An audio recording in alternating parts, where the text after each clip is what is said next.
Hey guys, this is Sam from the Chess Beast, and now we are going to see the game between India and Vietnam. And this game is from the women's section, and this is played between Lei Phao Nguyen and Koneru Humpy. Well, Lei Phao Nguyen is a very famous Vietnam player. She has achieved great stuffs in the international level, and Koneu, as you all know, is the star Indian female player. She is one of the best Indian chess players so far. So yeah, let's without any further ado, let's see the game, and then we'll talk about India's position about in the Olympiad after. I mean, how what happened in the game against Vietnam and other stuffs. All right, let's start the game. Lei opened with one pawn to d4.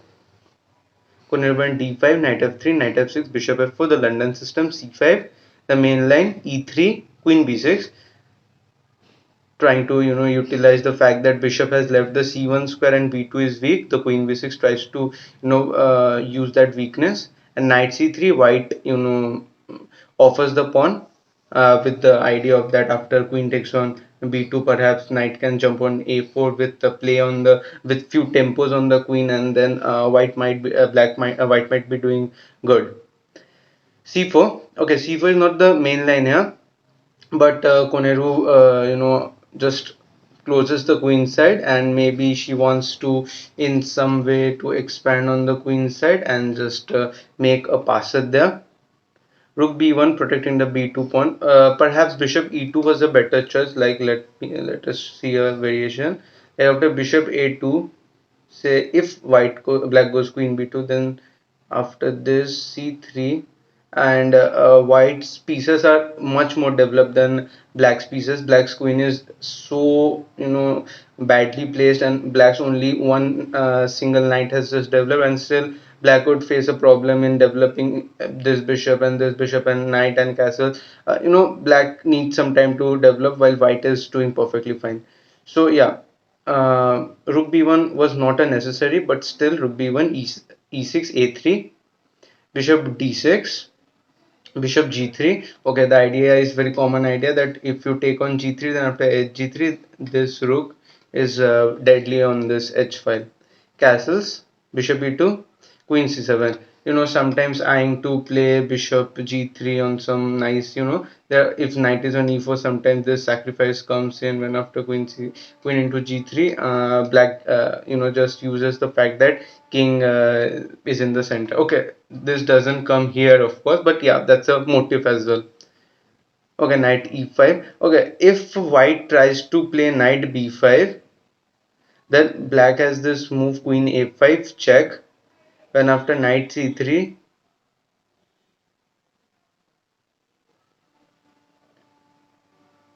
bishop a3, black is certainly doing good, because now if he takes on a3, if she takes on a3, then after queen c3, black is simply a piece up. Okay, so here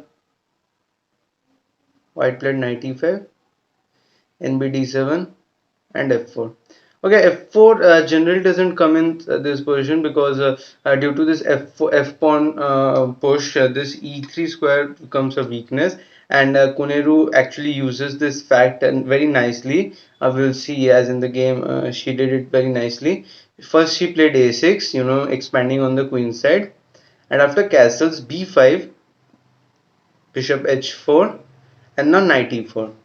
The idea is that, okay, if white goes knight a2, trying to declining the sacrifice, then perhaps a5 comes in, and with b5 and a5 the pawns rolling, black would get a very nice play, and if she doesn't do anything, then black would just capture on c3, and with bc3 these pawns would be horrible.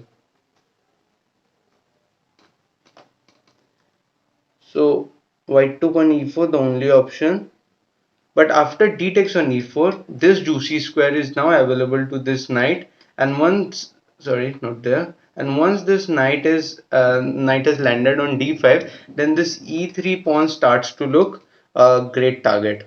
So Koneru plays in that with the spirit, and she after removing the knight from e5, places a knight on d5, eyeing that e3 pawn, queen h3, c3, a good move. The idea is, of course, that if you take on c3, then again these pawns would be horrible here, and with this knight and this queen and all these pieces, eyeing on the queen side would collapse very badly.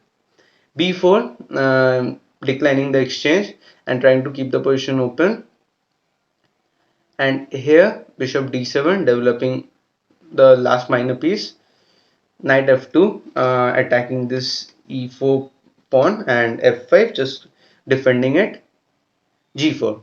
Okay, so here white understands that, okay, if she doesn't do anything, then black would just get in easily by playing a5 and just targeting these pawns and these pawns, these weak pawns, then black would just get in so easily. So white tries to complicate matters, and here is a position where sometimes this is called known as chess swindling, when you have a bad position and try to somehow create some problems, and then maybe sometimes win, maybe sometimes hold the position. So this in these cases in grandmaster games, they hardly fall into such swindling stuff, but still in normal games, in amateur games, chess swindling is a very strong tool. So here white tries to do the same. White tries to open the king side.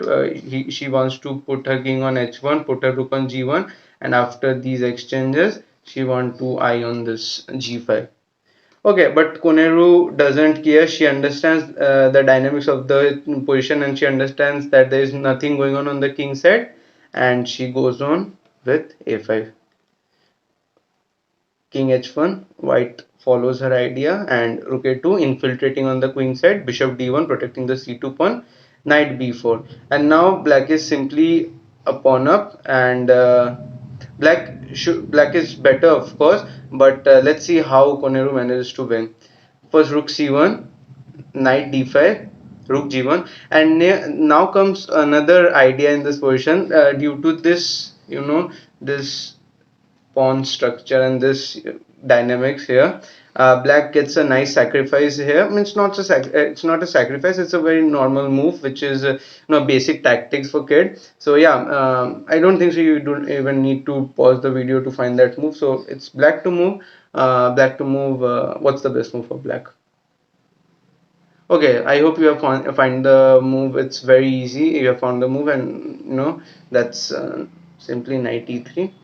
The thing is that knight is immune to queen e3, because after queen e3, sorry about that, yeah, after queen e3, black would just take on f4, and then this bishop on f1, sorry, c1 would fall.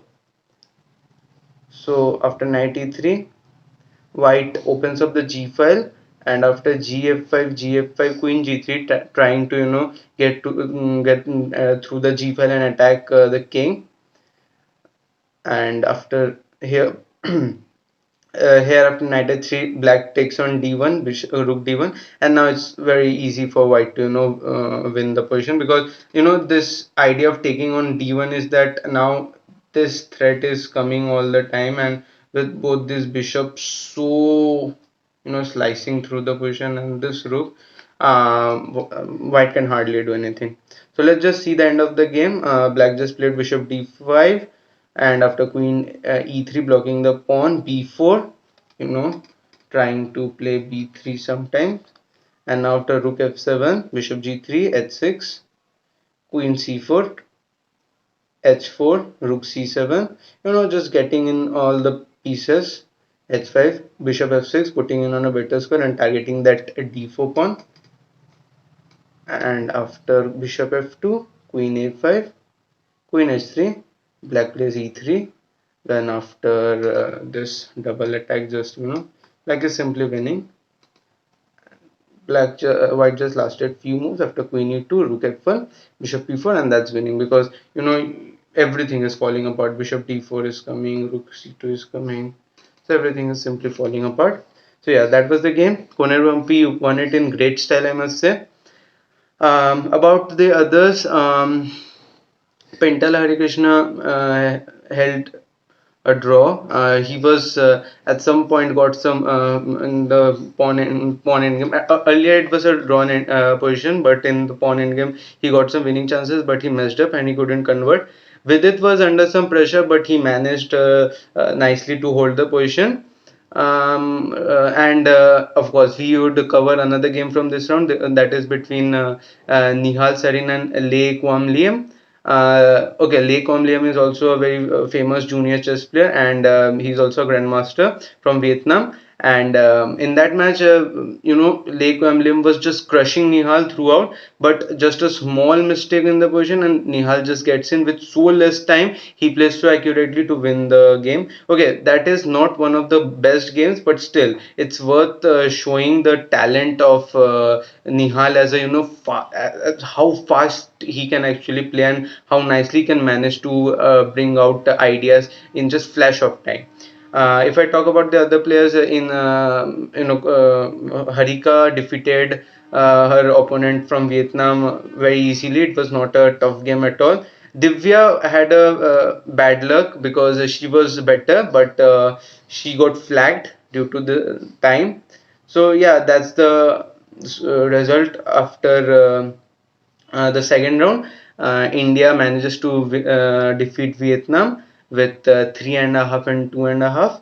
Next, India is going to face Ukraine, and we'll come up with the games that happens there as well. And we will also cover the game played between Nihal Sarin and Lee Kwam. So, alright, so till then, enjoy playing chess. Please like, share, and subscribe, and keep watching the Chess Beast. Thanks for watching.